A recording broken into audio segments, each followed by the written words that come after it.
सरकार है प्रतिबद्ध। विपक्षी दलों द्वारा कृषि कानूनों को लेकर किसानों को किया जा रहा है भ्रमित।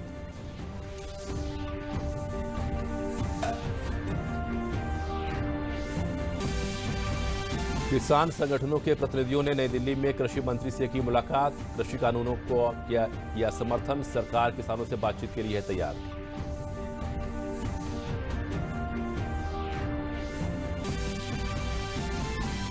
प्रधानमंत्री नरेंद्र मोदी की अध्यक्षता में कैबिनेट की बैठक में लिए गए कई अहम फैसले। अनुसूचित जाति के छात्रों के लिए 59,000 करोड़ रुपए की स्कॉलरशिप की घोषणा। डीटीएच में 100% प्रत्यक्ष विदेशी निवेश को मंजूरी। जम्मू कश्मीर के जिला विकास परिषद चुनाव में भाजपा को मिली बड़ी सफलता। चुनावी नतीजों में सबसे बड़ी पार्टी बनकर उभरी भाजपा।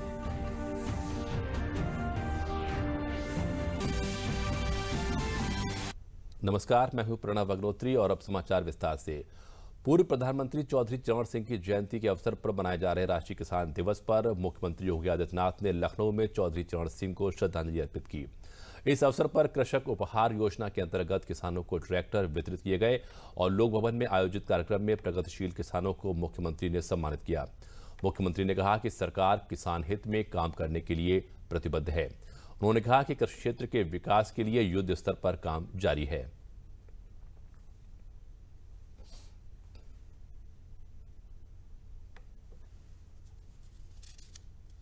प्रदेश सरकार ने कृषि विभाग की ओर से, मंडी समिति की ओर से और अन्य संस्थानों की ओर से किसानों के हितों के लिए अनेक प्रकार के कार्यक्रम प्रारंभ किए हैं।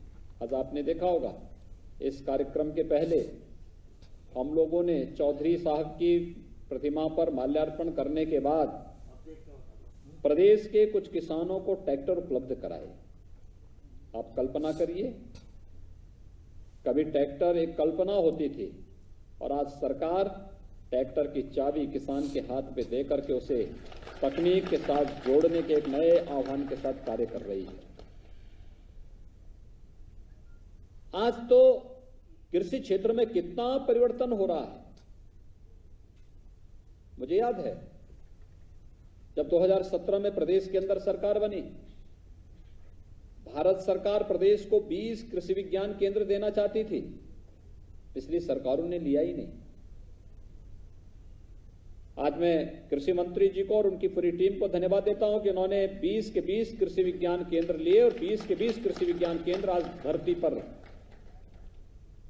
किसानों को तकनीक का ज्ञान उपलब्ध कराने की एक निर्णायक भूमिका के साथ कार्य करते हुए दिखाई दे रहे हैं। आज देश में राष्ट्रीय किसान दिवस मनाया गया। भारत के 5वें पूर्व प्रधानमंत्री चौधरी चरण सिंह की जयंती के मौके पर हर साल 23 दिसंबर को राष्ट्रीय किसान दिवस मनाया जाता है। उन्होंने अपने कार्यकाल में कृषि क्षेत्र के उत्थान में अहम भूमिका निभाई और किसानों के हित के लिए कई किसान हितैषी नीतियों का मसौदा तैयार किया। साल 2001 में सरकार ने चौधरी चरण सिंह के जन्मदिन को किसान दिवस के रूप में मनाने का फैसला किया। किसान दिवस समारोह लोगों को किसानों के सामने आने वाले विभिन्न मुद्दों के बारे में शिक्षित करने का काम करता है। प्रधानमंत्री नरेंद्र मोदी ने पूर्व प्रधानमंत्री चौधरी चरण सिंह की जयंती पर विनम्र श्रद्धांजलि अर्पित की।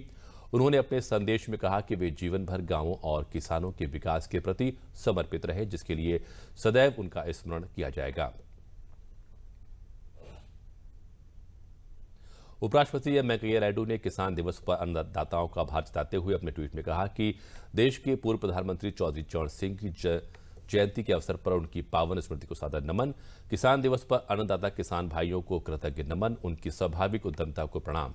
इस मौके पर रक्षा मंत्री राजनाथ सिंह ने भी ट्वीट कर पूर्व प्रधानमंत्री चौधरी चरण सिंह को जयंती पर उनको नमन किया।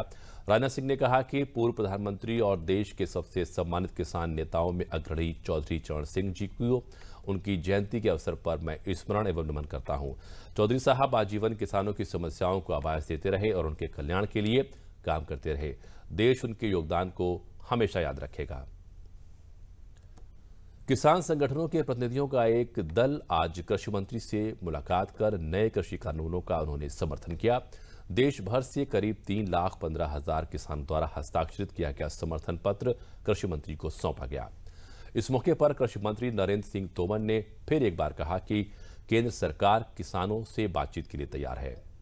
आशावान हूं कि हमारे किसान यूनियंस चर्चा करेंगे और हमने जो उनको आग्रह किया है सरकार की ओर से कि वो सरकार के प्रस्ताव पर क्या टिप्पणी करना चाहते हैं, उस प्रस्ताव पर क्या जोड़ना चाहते हैं, क्या घटाना चाहते हैं, वो हमको बताएंगे।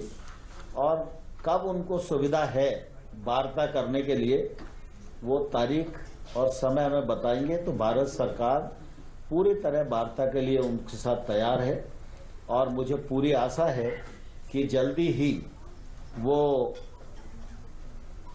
विचार करके, निर्णय करके हम तक इसकी सूचना देंगे और हम तत्परता से उनसे वार्ता करेंगे और मुझे आशा है कि हम लोग समाधान की ओर अग्रसर होंगे।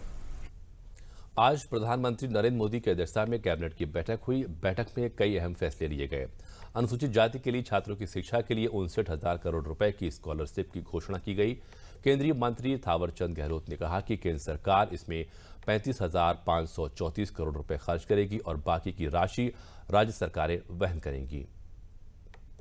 ऐतिहासिक निर्णय लिया है और अब जो शेयर पैटर्न रहेगा वो 60% केंद्र देगा और 40% राज्य मिलाएगा।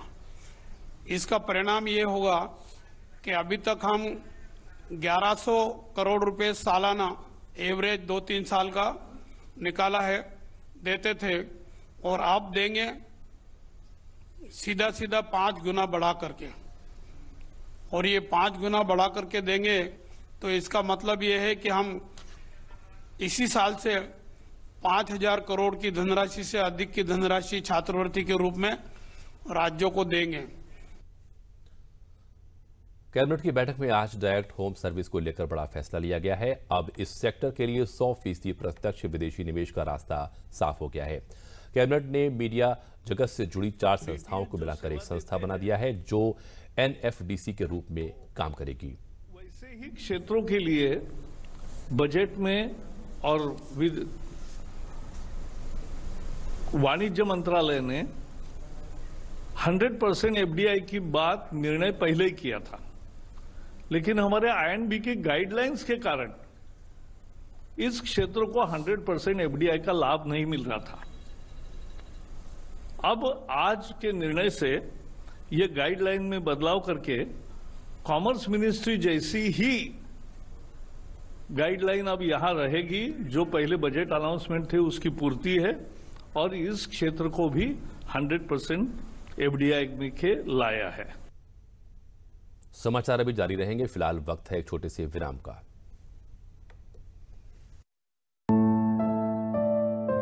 देखिए, बच्चा बीमार भी हो तो भी उसे टीके के लिए हर बार ले जाइए। अगर किसी वजह से दूसरी जगह भी जाना पड़े तो भी इसका ये जो कार्ड है, इस कार्ड को साथ ले जाए और टीके जरूर लगवाएं। 5 साल 7 बार, छूटे ना टीका एक भी बार।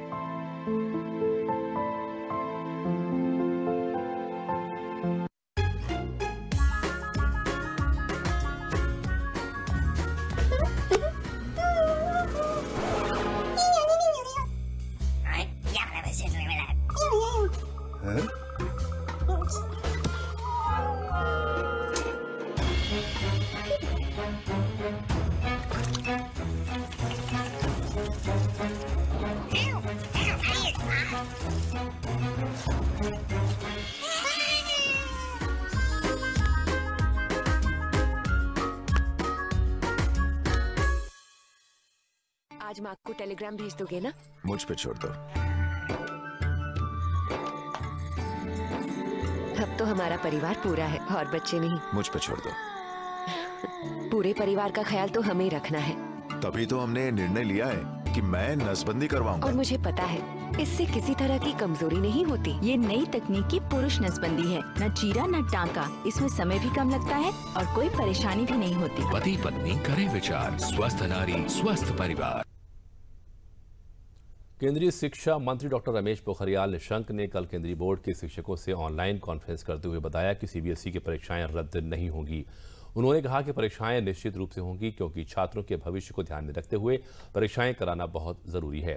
शिक्षा मंत्री निशंक ने कहा कि फरवरी माह तक उसे कराना संभव नहीं होगा। डॉक्टर निशंक ने यह भी कहा कि कक्षा 10 और 12वीं के लिए सीबीएसई की परीक्षाओं को स्थगित करने के लिए विभिन्न विद्यार्थियों और शिक्षकों से पर्याप्त संख्या में अनुरोध प्राप्त हुए हैं।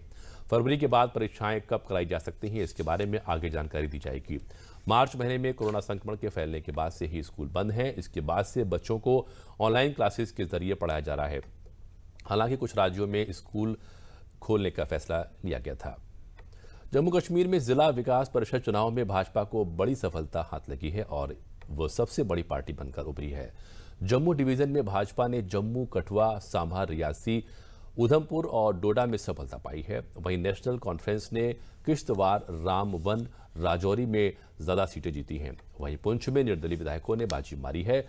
इन चुनावों में गुपकार अलायंस सबसे बड़े गठबंधन के रूप में उभरा है। भाजपा डीडीसी चुनाव में भाजपा की जीत को लोकतंत्र, वहां की आवाम और आशा की जीत बता रही है। केंद्रीय मंत्री रविशंकर प्रसाद ने बताया कि भारतीय जनता पार्टी को डीडीसी चुनाव में 4,87,364 वोट मिले हैं, जो विरोधी दलों के वोट से कहीं ज्यादा हैं। उन्होंने कहा कि भारतीय जनता पार्टी ने जम्मू और कश्मीर दोनों ही जगहों पर आवाम के बीच में अपनी पकड़ मजबूत की है। भारत सरकार के पत्र सूचना कार्यालय लखनऊ द्वारा अमेठी के परतोष में ग्रामीण मीडिया कार्यशाला का आयोजन किया गया। कार्यशाला में बड़ी संख्या में ग्रामीण इलाकों से आए पत्रकारों ने हिस्सा लिया। मुख्य चिकित्सा अधिकारी डॉक्टर आशुतोष दुबे ने कार्यशाला में बताया कि जल्द ही कोरोना की वैक्सीन आ जाएगी और स्वास्थ्य विभाग द्वारा टीका लगाने की व्यापक तैयारी कर ली गई है। लखनऊ विश्वविद्यालय के प्रोफेसर M.K. अग्रवाल ने कहा कि कृषि सुधार कानूनों से किसान की आर्थिक स्थिति बदलेगी और संविदा खेती से देश में कृषि की व्यवस्था को एक नई दिशा मिलेगी। दूरदर्शन और पत्र सूचना कार्यालय के अपर महानिदेशक R.P. सरोज ने कहा कि कोविड-19 की वैक्सीन को लेकर पत्रकारों द्वारा लोगों तक सही सूचना पहुंचाई जानी चाहिए। उन्होंने कहा कि कोरोना का टीका आने के बाद लोगों की जिज्ञासाएं और भी बढ़ेंगी।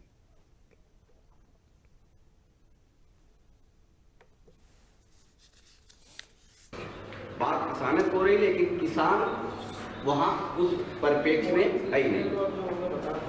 बात खेती की हो रही है, लेकिन खेती कहीं है ही नहीं। बात MSP की हो रही है और 80% फसलें बिना MSP की है। सब्जियां नहीं है, फल नहीं है उसमें जिस पे MSP लागू ही नहीं है। बात कॉन्ट्रैक्ट फार्मिंग की हो रही है, कॉन्ट्रैक्ट खेती। किसान परिप्रेक्ष्य एकदम पीछे है और इस तरीके की बात हो रही है। पूरी तरीके से आप लोगों के पास स्पष्ट हो गया है। जैसे शुरुआत की गई है टीकाकरण की, आपके मन में क्वेश्चन आता होता है कि कितने लोग को टीका लगेगा। ये प्रोडक्शन के लेवल पर अभी हम पहले फेज में 30 करोड़ जनसंख्या को टीकाकरण करने जा रहे हैं। समाचारों में वक्त है एक और छोटे से ब्रेक का। जल्दी करो यार, प्लीज जल्दी। दूसरा कोई मैच है क्या? ऐसा ही कुछ है यार, बैंक जाना है दादाजी को लेके। हाँ यार, उम्र होने पर कभी कभी मदद तो लगती है, पर बैंकिंग में नहीं। वैसे भी RBI कहता है सीनियर सिटीजन सबसे पहले। अगर आप 70 साल से ऊपर हैं और आप बैंक नहीं जा सकते तो बैंक आएगा आपके पास जरूरी सेवाएं लेकर, वो भी वाजिब दरों पर। सीनियर सबसे पहले। RBI कहता है जानकार बनिए, सतर्क रहिए। केंद्र सरकार ने ब्रिटेन में कोरोना वायरस का नया रूप सामने आने के मद्देनजर SOP जारी किए हैं। इसमें इन सभी अंतर्राष्ट्रीय यात्रियों के लिए निर्देश जारी किए गए हैं जो इस साल 25 नवंबर से 23 दिसंबर तक ब्रिटेन गए हों या ब्रिटेन से गुजरे हों।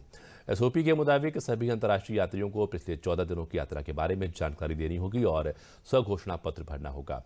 बाद में इस पत्र में दी गई जानकारी के अनुसार कोविड-19 संबंधी जांच की जाएगी। ब्रिटेन के विभिन्न हवाई अड्डों से 21 दिसंबर से 23 दिसंबर 2020 की अवधि के दौरान भारत आने वाले सभी यात्रियों के लिए संबंधित राज्य सरकारों को RT-PCR जांच की सुविधा का इंतजाम करना होगा। ब्रिटेन से भारत पहुंचने वाले सभी विमान कंपनियों को चेक इन से पहले SOP के बारे में यात्रियों को पूरी जानकारी उपलब्ध करानी होगी। प्रदेश के अपर मुख्य सचिव सूचना नवनीत सहगल ने बताया है कि मुख्यमंत्री योगी आदित्यनाथ ने कोरोना वायरस के नए स्वरूप के दृष्टिगत पूरी सावधानी व सतर्कता बरतने के निर्देश दिए हैं। यूके में वायरस के नए स्वरूप के मिलने पर यूके से 9 दिसंबर 2020 के बाद प्रदेश में आए लोगों की अनिवार्य रूप से RT-PCR विधि से टेस्टिंग की जाएगी और उनसे कोविड प्रोटोकॉल का भी पालन कराया जाएगा। उन्होंने बताया कि प्रदेश सरकार कोरोना संक्रमण को नियंत्रित करने के लिए योजनाबद्ध तरीके से कार्य कर रही है। प्रदेश में कोरोना में कमी आ रही है, फिर भी सभी को सावधानी बरतने की आवश्यकता है। उन्होंने लोगों से अपील की कि भीड़भाड़ वाले इलाकों में जाने से बचें। सब लोग सावधानी बरतेंगे तो इस संक्रमण से हम सब लोग बच पाएंगे। और विशेषकर ऐसे में जबकि कुछ विदेशों में कुछ इस प्रकार की खबरें आ रही हैं कि नए प्रकार का कोई संक्रमण आया, तो हम सबको मास्क लगाना, हाथ धोते रहना और भीड़ भाड़ से थोड़ा सा बचना और सोशल डिस्टेंसिंग रखना ये बहुत आवश्यक है। विदेशों से जो यात्रा करके आ रहे हैं उनके बारे में भी एक प्रोटोकॉल निर्धारित हुआ है कि जो 9 दिसंबर के बाद जो भी सज्जन आए हैं, विशेषकर इंग्लैंड या आसपास यूरोपियन देशों से, सबका जो है वो RT-PCR टेस्ट कराया जाए और ये सावधानियां बरती जाएं कि इस प्रकार से जो भी आए हैं विदेशों से इस दौरान, उनके बारे में सूचना भी दी जाए ताकि उनका भी टेस्ट करा लिया जाए। और वहीं प्रदेश के अपर मुख्य सचिव स्वास्थ्य अमित मोहन प्रसाद ने प्रेस वार्ता में बताया कि प्रदेश में पिछले 24 घंटों में कोरोना संक्रमण के 1233 नए मामले सामने आए हैं। प्रदेश में कोरोना संक्रमण के सक्रिय मामलों की संख्या 16,378 है। प्रदेश में अब तक 5,93,019 कोरोना संक्रमित मरीज उपचार के बाद ठीक हो चुके हैं, जिसके बाद प्रदेश में कोरोना संक्रमण की रिकवरी दर 95.74% हो गई है।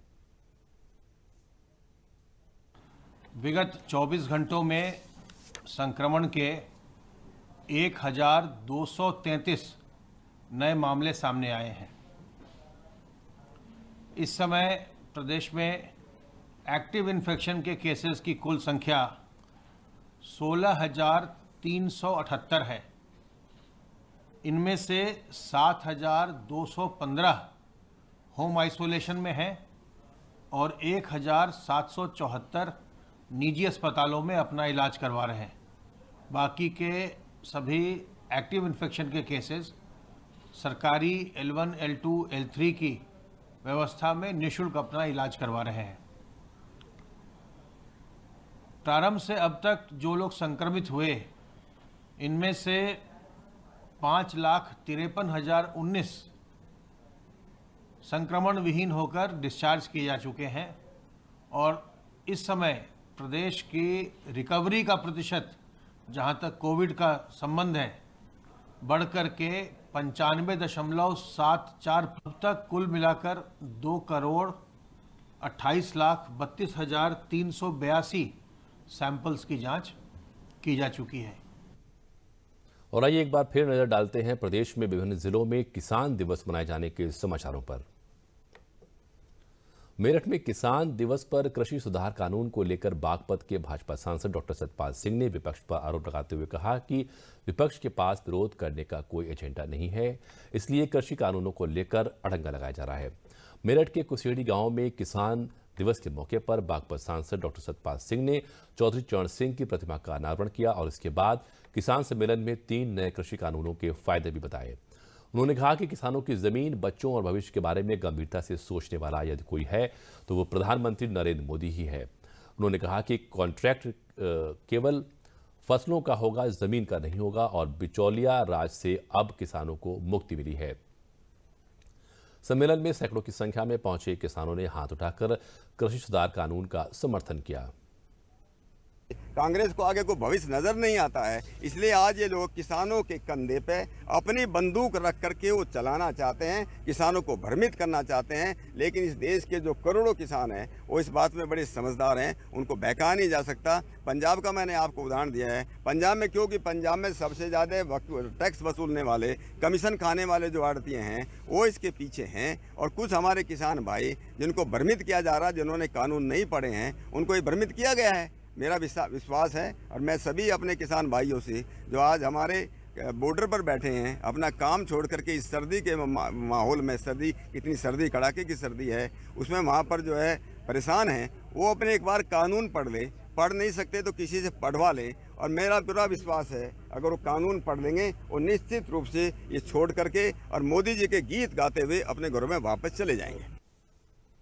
और वहीं बदायूं में पूर्व प्रधानमंत्री चौधरी चरण सिंह की जयंती के उपलक्ष्य में एक दिवसीय मंडली किसान मेले का आयोजन किया गया, जिसमें बदायूं, बरेली, संभल, शाहजहांपुर, पीलीभीत जनपदों के किसानों ने हिस्सा लिया। इस मेले का उद्घाटन नगर विकास राज्य मंत्री महेश चंद्र गुप्ता ने किया।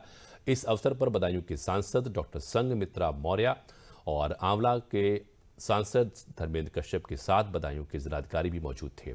मेले में वक्ताओं ने कहा कि केंद्र और प्रदेश सरकार किसानों की आय दोगुनी करने के लिए सभी उपाय कर रहे हैं। उन्होंने कहा कि किसान खेती के साथ साथ पशुपालन, मत्स्य पालन आदि भी करें, जिससे उनकी आय बढ़ेगी। नगर विकास राज्य मंत्री महेश चंद्र गुप्ता ने कहा कि किसान मेला किसानों के ज्ञान और तकनीकी बढ़ाने के लिए बहुत लाभदायक सिद्ध होगा।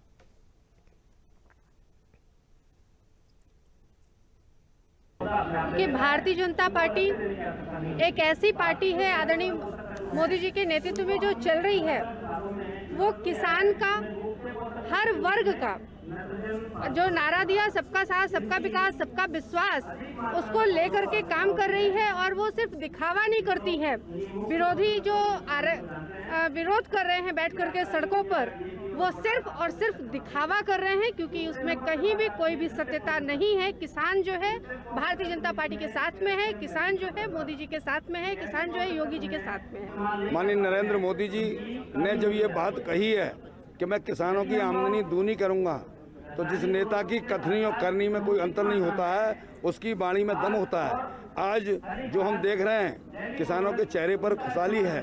किसानों के बारे में जितनी योजनाएं आई हैं, आज किसानों के लिए सम्मान निधि दी जा रही है। जो बेचारा किसान परेशान होते थे, आज उनको सम्मान निधि दी जा रही है। किसानों के यंत्रों पर छूट दी जा रही है। किसानों के जितनी भी योजनाएं, उन सबको इतनी उसमें छूट दी जा रही है कि वो किसान बेचारा अपना हर काम बड़ा आसानी से कर रहे हैं। आदरणीय चौधरी चरण सिंह जी कहते थे, देश की खुशहाली का रास्ता खेत और खलिहान से होकर के जाता है। जब तक किसान खुशहाल नहीं होगा, देश खुशहाल नहीं हो सकता। किसान की खुशहाली कैसे हो, किसान के आंगन में खुशहाली कैसे आए, किसान के घर में खुशहाली कैसे हो, इसी उद्देश्य को लेकर के आज इस कार्यक्रम का आयोजन किया गया है। चौधरी चरण सिंह जयंती पे हमें ये अनुदान में ट्रैक्टर मिला है। इस पे हमारी केंद्र सरकार ने 80% अनुदान इस पर दिया है, जिससे हम किसानों के लिए आमदनी भी दुगनी, आय दुगनी होगी हमारी। उन्नाव में पूर्व प्रधानमंत्री चौधरी चरण सिंह के जन्मदिन को किसान सम्मान दिवस के रूप में मनाया गया। इस मौके पर किसान मेला और प्रदर्शनी का आयोजन भी किया गया। मुख्य विकास अधिकारी राजेश प्रजापति ने कहा कि उन्नाव का किसान बढ़ चढ़कर सरकारी योजनाओं का लाभ ले रहा है। यहां पर आई हुई किसानों की भीड़ यह बताने के लिए पर्याप्त है कि जिले के हर किसान तक सरकार की सभी सहूलियतें पारदर्शी तरीके से पहुंच रही हैं। मेले में आए हुए किसानों ने कृषि बिल का समर्थन करते हुए कहा कि इस कानून से किसानों को किसी प्रकार का नुकसान नहीं है। सरकार किसानों के अधिकारों और हितों का पूरा ख्याल रख रही है। इस मौके पर किसानों को सम्मानित भी किया गया। खेती में बेहतर प्रदर्शन करने वाले 72 किसानों के खातों में धनराशि इनाम के रूप में सरकार द्वारा जमा करके उनका उत्साह बढ़ाया गया।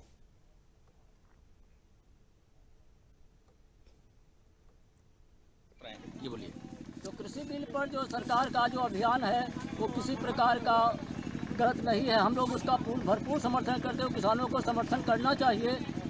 जो सरकार ने बिल आया है उसका हम सभी किसान मिलकर के उसका हम लोग समर्थन कर रहे हैं।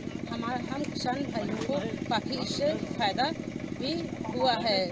हमें हम सब लोग इसका समर्थन करते हैं। हमें इससे कोई आपत्ति नहीं रहता है। हमें इसी तरीके से अन्य योजनाओं का भी लाभ मिला हुआ है।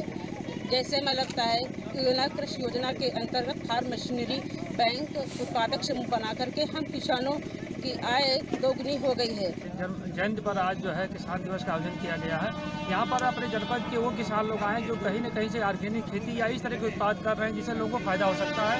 कम लागत में अधिक से अधिक पैदावार और अधिक से अधिक उनको कीमत मिल सके, उसी के उद्देश्य संगोष्ठी का आयोजन किया गया है। यहाँ पर जितने हमारे किसान भाई आए उनको बहुत फायदा और माननीय जिलाधिकारी महोदय ने भी सबको संबोधित किया है। यहाँ पर कृषि विभाग से बहुत सारे कृषि वैज्ञानिक भी आए हैं जो नई नई टेक्नोलॉजी को किसानों के साथ शेयर करेंगे। बहुत सारे किसान ऐसे हैं जो कि उन्होंने नई चीज़ें अपनी खोज की है, उसका भी अनुभव यहाँ पर शेयर कर रहे हैं। गोंडा जिले के कृषि विज्ञान केंद्र गोपाल ग्राम में पूर्व प्रधानमंत्री चौधरी चरण सिंह का जन्मदिन किसान दिवस के रूप में मनाया गया। कार्यक्रम के मुख्य अतिथि समाज कल्याण मंत्री रमापति शास्त्री ने कहा कि कुछ लोग कृषि सुधार कानून को लेकर किसानों को भड़का रहे हैं, जबकि कृषि कानून से किसानों का फायदा ही फायदा है और इससे किसानों का बिचौलिया द्वारा उत्पीड़न भी रुकेगा। उन्होंने कहा कि विपक्षी दल बिचौलियों के साथ मिलकर किसानों के हित में लाए गए कृषि सुधार कानून का विरोध करने के साथ ही किसानों को भ्रमित भी कर रहे हैं। इस मौके पर 19 किसानों को अंग वस्त्र, प्रमाण पत्र और चेक देकर सम्मानित भी किया गया।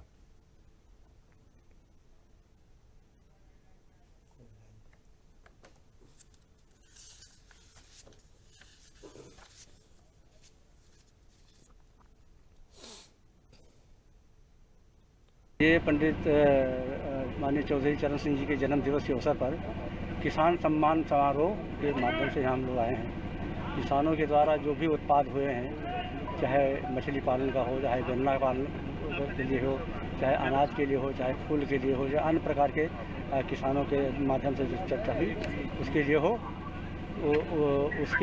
उसके सम्मान समारोह में कार्यक्रम हुआ। और अब अंत में प्रमुख समाचार एक बार फिर।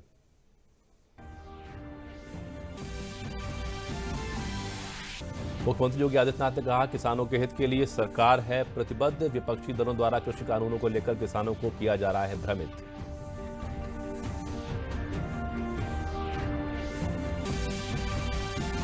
किसान संगठनों के प्रतिनिधियों ने नई दिल्ली में कृषि मंत्री से की मुलाकात। कृषि कानूनों का किया समर्थन। सरकार किसानों से बातचीत के लिए है तैयार।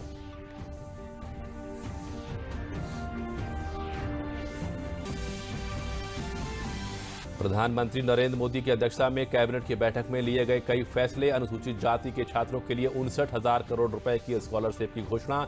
डीटीएच में 100% प्रत्यक्ष विदेशी निवेश को मंजूरी। और जम्मू कश्मीर के जिला विकास परिषद चुनाव में भाजपा को मिली बड़ी सफलता। चुनावी नतीजों में सबसे बड़ी पार्टी बनकर उभरी भाजपा।